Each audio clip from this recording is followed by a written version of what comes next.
त्याचवेळी मित्रांनो, बाजीराव चौगुले जे हळदी पतसंस्थेचे शाखाधिकारी होते,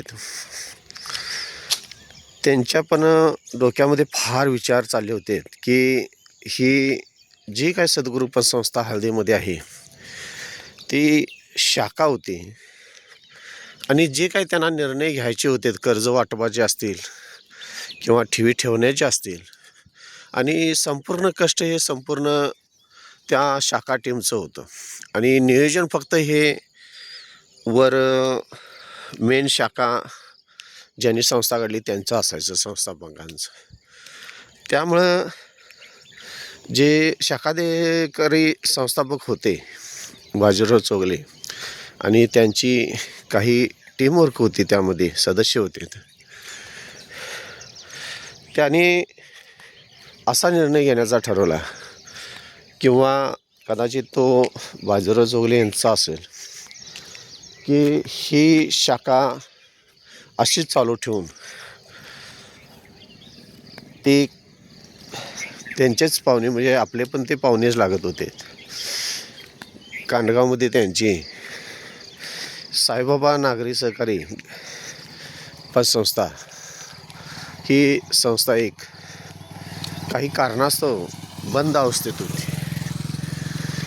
आणि त्यावेळी त्यांच्या डोक्यामध्ये तो विचार होता की सदर संस्था ही जी बंद पडलेली आहे ती जर स्वतः आपण चेअरमन होऊन जर चालू केली तर एक चांगल्या पद्धतीनं समाजाची सेवा पण होईल आणि आपण पण एक संस्था काढल्याचा अभिमान वाटेल किंवा एक काहीतरी चांगलं कार्य केलं आहे हे त्यांच्या मनामध्ये सातत्यानं त्यांना वाटत होतं. आणि त्या दृष्टिकोनातून त्यांनी त्यांची स्वतःची नोकरी बघत ही सद्गुरू गजानन महाराज नागरी सहकारी पतसंस्था कोल्हापूरची त्यांची शाखा ते पण चालवत होते. आणि त्यांनी स्वतः निर्णय घेतला की ही जी कांडगावात बंद पडलेली संस्था आहे, श्री साईबाबा ग्रामीण बिगर शेती सहकारी पतसंस्था कांडगाव, ही पण आपण चालू करूया. आणि त्या पद्धतीनं त्यांनी सगळं मीटिंगचं यांचं नियोजन लावून ते पण संस्था त्यांनी चालू वगैरे करण्याचा निर्णय घेतला. आणि ह्या दरम्यानच्या काळामध्येच की त्यांनी तिथं संस्था काढायची म्हटल्यानंतर ठेवीचं फार प्रॉब्लेम होता. ठेवी गोळा करणं सोपं होतं, पण तिथं कामगार कोण निवडायचं किंवा कामगार कोण ठेवायचा हा प्रश्न होता. आणि त्यासाठी त्यांनी सकाळ 9 ते 10:30-11 होता, 2 ते 3 तासच त्या संस्थेचे, आणि संध्याकाळी 1-2 तास, 6 ते 8, सकाळी 2 तास आणि संध्याकाळी 2 तास अशी त्या संस्थेची टायमिंग ठेवली. आणि त्यांनी मला स्वतःहून सांगितले की मला ते युवराज म्हणत होते की ह्या संस्थेसुद्धा सकाळी 8 ते 10:30 पर्यंत तू इथं नोकरी कर आणि 10:30 वाजता तू संस्थेत तिकडला ये आणि तिकडली 1 तासभर पिगमी 5 वाजता तू गोळा कर, तुला एक अर्धा तास सुट्टी देतो. आणि त्यानंतर सुट्टी दिल्यानंतर अर्ध्या तासात पिगमी गोळा करून तू 6 वाजता कांडगावच्या पतसंस्थेमध्ये नोकरी कर. आणि ती टायमिंग होती संध्याकाळी 8, 8:30, 9, 2-2.5 तास व्हायचे.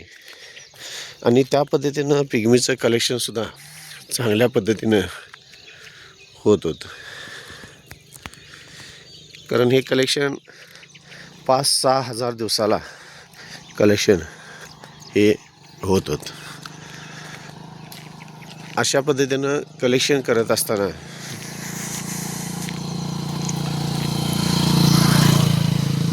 संस्थेची भरभराटी पण होत होती. आणि मला माझ्या जीवनासाठी फार महत्त्वाची गोष्ट म्हणजे या संस्थेमध्ये मला 400 रुपये पगार ठरला होता.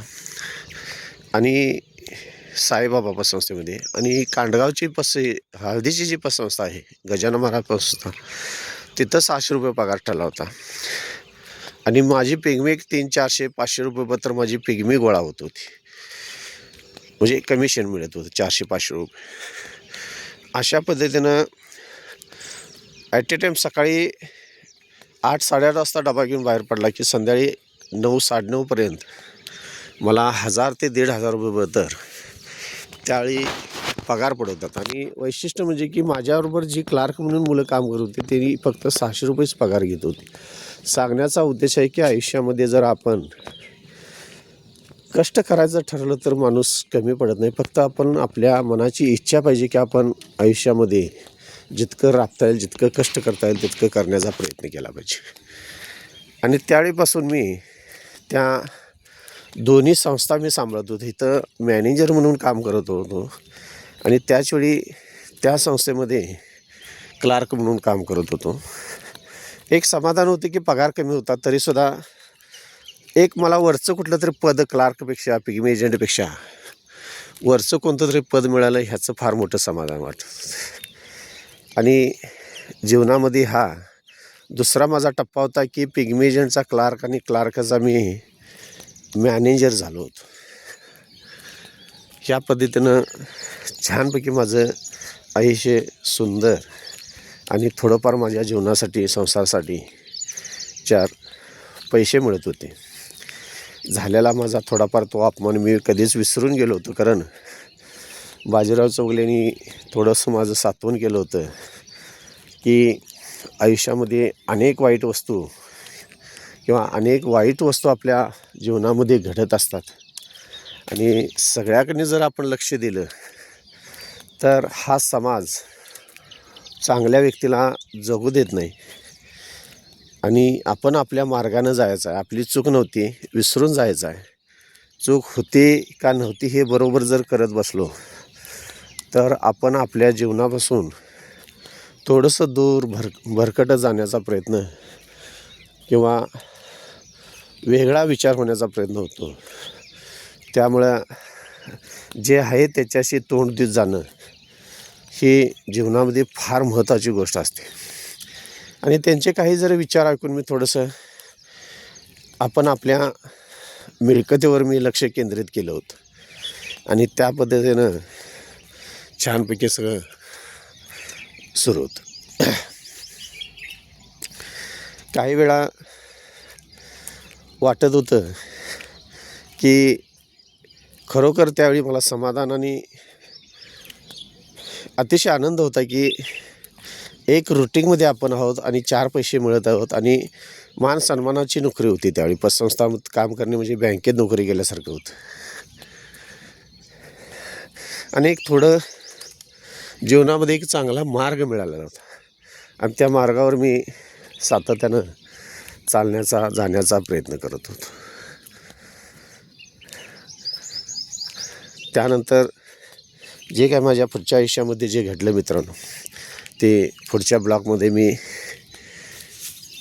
सांगत आहे आपल्याला. धन्यवाद.